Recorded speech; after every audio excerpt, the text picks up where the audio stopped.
తీసుకొచ్చి ఒకసారి చూడండి మొత్తం.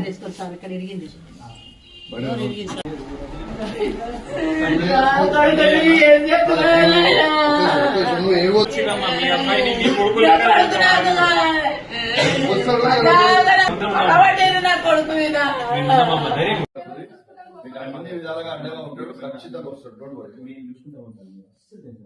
మాకు ఇప్పుడు మా మీద బాధ్యత వదిలేసింది, సరేనా? మా మీద బాధ్యత, మేమే మీ అన్నలము, మేమే మీ తమ్ముళ్ళము, అన్ని మేమే ఉన్నాం మీకోసం. అదేవిధంగా మీ అమ్మ కొడుకులు కూడా మేము వస్తాము, శశిని తీసుకొని సరేనా?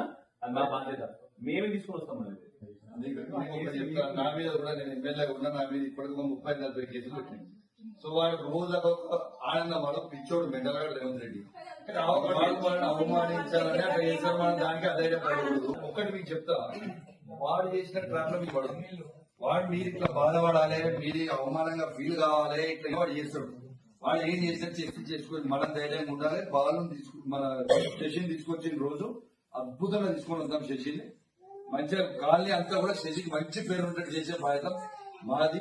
కేసీఆర్ గారి నాయకత్వంలో, కేటీఆర్ గారి నాయకత్వంలో, హరీష్ రావు నాయకత్వంలో చేసే బాధ్యత మాది.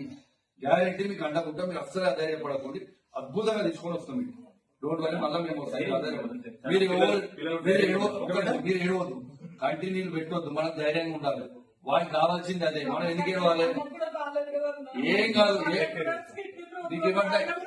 నేనేమంటా ఏం వరి కాకూడదు, ఏం కాదు, మనం ధైర్యంగా ఉండాలి. ఎందుకంటే మనం ధైర్యంగా ఉంటే పిల్లలు ధైర్యంగా ఉంటారు. కాబట్టి మనం ధైర్యంగా ఉండాలి. Don't worry, we will take care. సంగతి ఏదో చూద్దాం. మన టైం కూడా వస్తుంది. మళ్ళా టైం వచ్చినప్పుడు కూడా మళ్ళీ వాళ్ళకు కూడా ఇప్పుడు ఎట్లయితే చేస్తుందో గట్లనే చేస్తాం, డబుల్ చేస్తాం. వాళ్ళకి